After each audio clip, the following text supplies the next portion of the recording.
very much for an excellent presentation. Senator Wolf, you have a question for this group here. I do. I have two. Yes, I was thinking maybe flood control. Oh, I think I have a question about that. You've always been, no, but brought it up in our discussions of water bonds and the needs for That's that in very the true. Central Valley. It's true. We can't let Melinda's presence go to waste here. Let's go back to 1E and the legislation about that time that also talked about 200-year level of flood protection and the number of other things. With all of the miles and miles of levees that are involved here and the costs that are estimated to bring them up to any reasonable standard, there was a great deal of talk at that time about prioritization for funding in the levee system.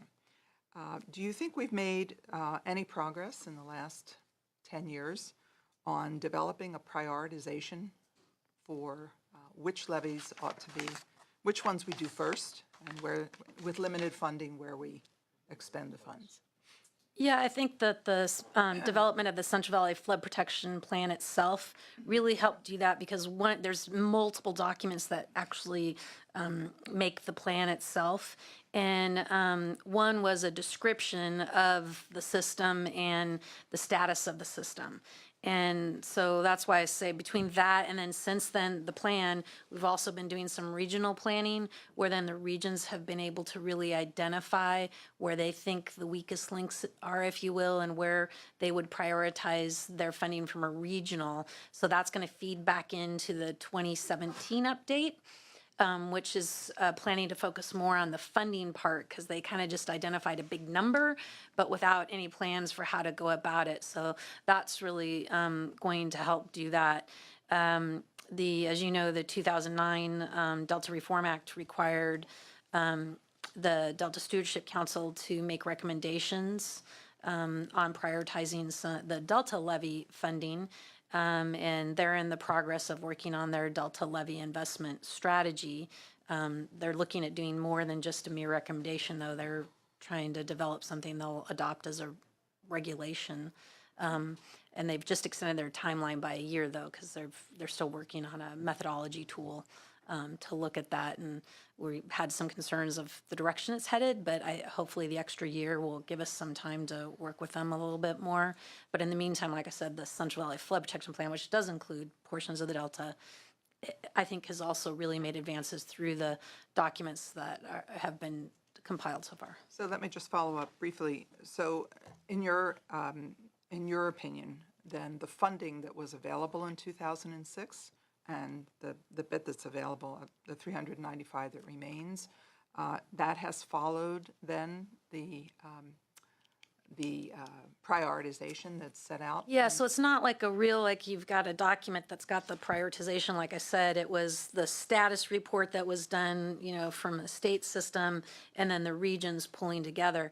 But one of the things that and I didn't mention it because it's kind of a time constraint, but each of the urban areas that are within the Central Valley Flood Protection Plan area have JPAs, and so they formed, and so they did submit to the Department of Water Resources and to the Flood Protection Board, but really had to spend the last $1 billion based on projects that are already ongoing, and that's why I showed the picture with the photos of projects.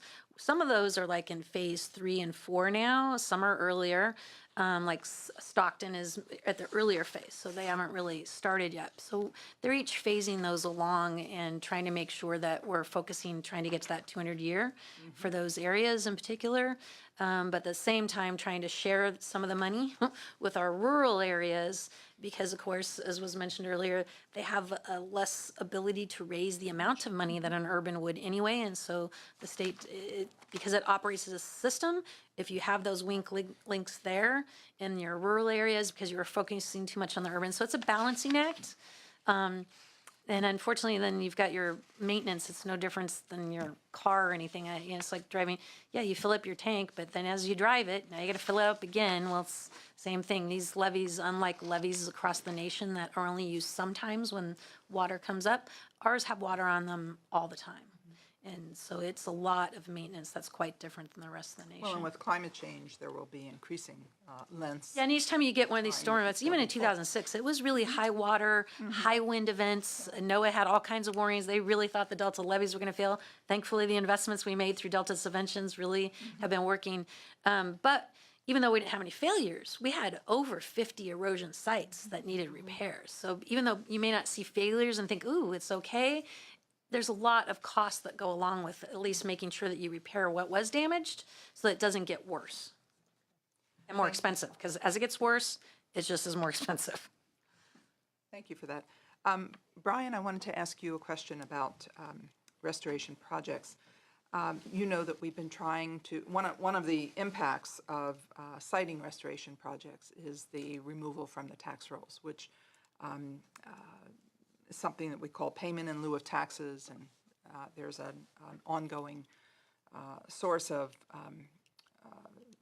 concern by the counties that this money has just accumulated, well, the cost, and hasn't been paid back, and we haven't been successful in doing that. The state still owes money to the counties. My question is, how big a problem is that?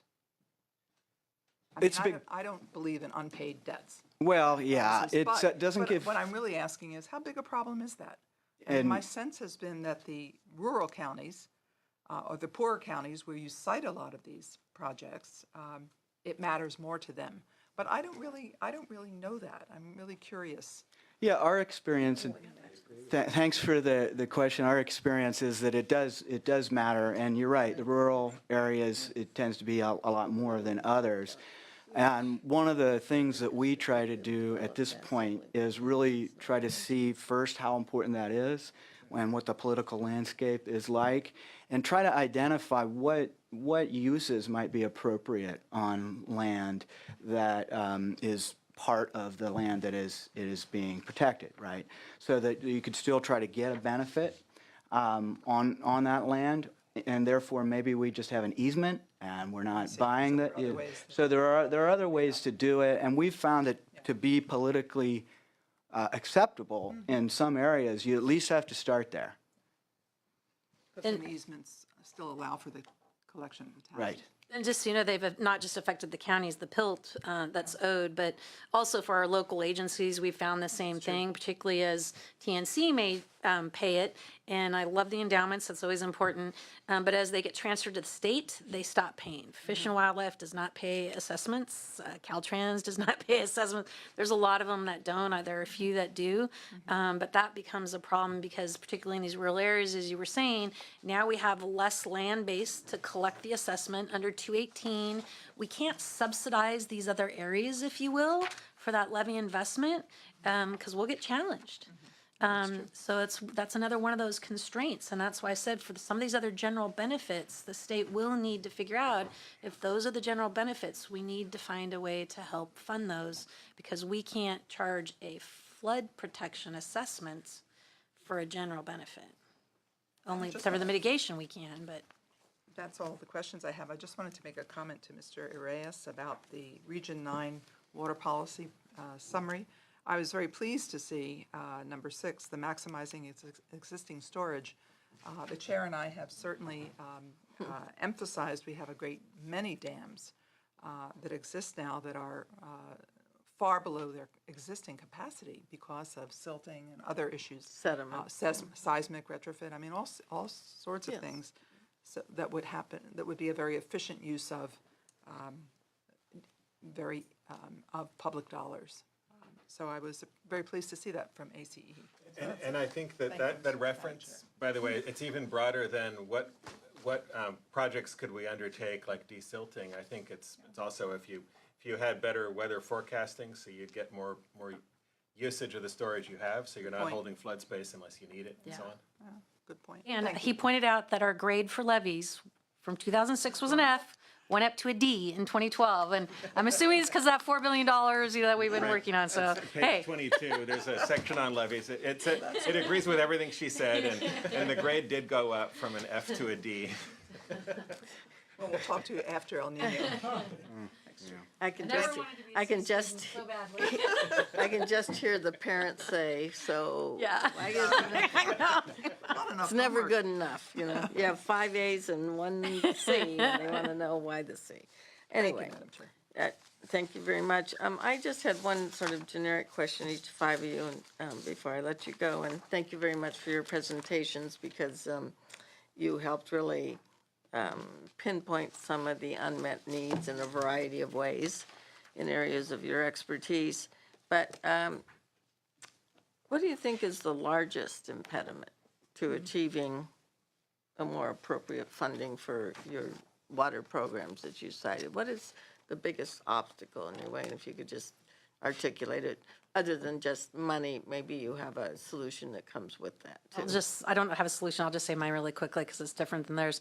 I'm just going to say, because it's the Chicken Little problem.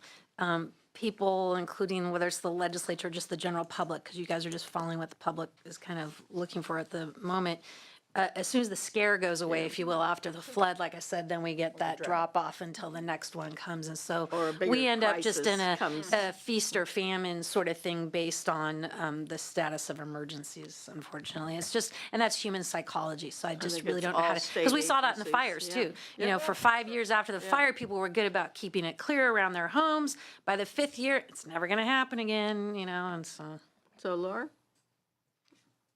Well, we just need a mechanism at the state level, or at least that leverages money at the local level to be able to fund O&M needs, and it's by far the greatest need, That would be your, the ongoing maintenance. and to help address affordability, Right, which is wrapped up in that. yes. To me, the largest issue we've got is we tend to think in silos. We're very segmented in terms of our approach to water in California. I wanted to thank both of you for supporting Senator Hernandez in SB 485 this last session. It was basically landmark legislation for us because it allowed the cities to partner with our county sanitation district to really address stormwater and this idea of, capturing stormwater and recharging it. And the mechanism that we now need is basically, we need to be treated like other utilities where we don't have this impediment in terms of the service fees and, the charges that other utilities have. So I think that's the next step. Maybe renaming ourselves in joint power authority kinds of ways, I don't know. Yeah. I'm trying to think of not ways around the intent, but thank you. That was much better phrase. Thank you, Melinda. Yes. I guess I would say the biggest challenge is maintaining kind of the long-term and holistic view. For something like infrastructure, that anything we do might have a life of 50 or 100 years. And so we need to get it right. It's also it's difficult sometimes for people to imagine, well, how can this investment be proportional? And that's because you reap benefits for so many decades. Which is the purpose of the GO bonds. It's supposed to benefit us for decades. Brian? Am I allowed to say he took mine? No, okay. Well, so the way I see it is the myopic view of water, where we're only thinking about it from even not just an annual, but a seasonal standpoint. If we really looked out ahead and we calculated the cost of prevention and monitoring versus the cost of the things that happen between now and then, we would be saving a lot of money. Yes, it's always a challenge to think of those long-term versus urgent Exactly. issues, especially in a state of 39 million people and growing. People won't say thank you for saving me all that money, but they'll blame you for spending all the money to repair it after that. Yeah, As it's someone in office. I Human couldn't psychology agree again, with you unfortunately. More. All right, thank all 5 of you. And we're going to turn to public comments for just brief comments, because this isn't the end of the discussion. Actually, it's just the beginning. And the purpose of this hearing, I think we've succeeded. Dennis O'Connor, who put this together, we were trying to identify unmet needs so that when we return after the first of the year, we can hear from people that can rebut what they've heard, add additional comments.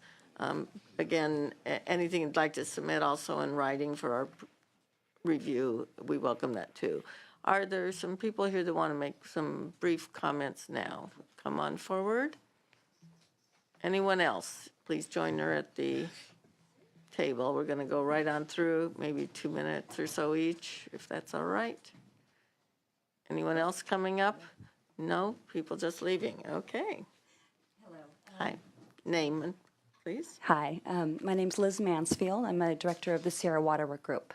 It's a volunteer organization with 13 integrated regional water management regions that all meet and discuss certain issues in the Sierra. So when I saw this hearing, I was very interested to come because I wanted to speak on behalf of the headwaters in particular. And although you had an environmental representative, I think what's important is for you to understand that the headwaters have very unique issues, and I think that they are underfunded among other things. But there's, as you know, with the climate uncertainty, you've got, the land water use connection with fire and flooding and water quality, and there's numerous disadvantaged communities that don't fit under the definition because we're in rural areas.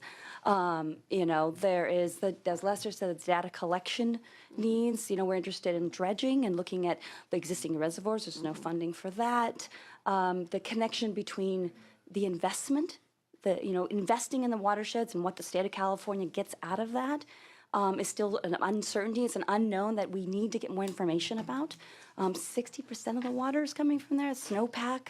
The tree mortality is a big issue.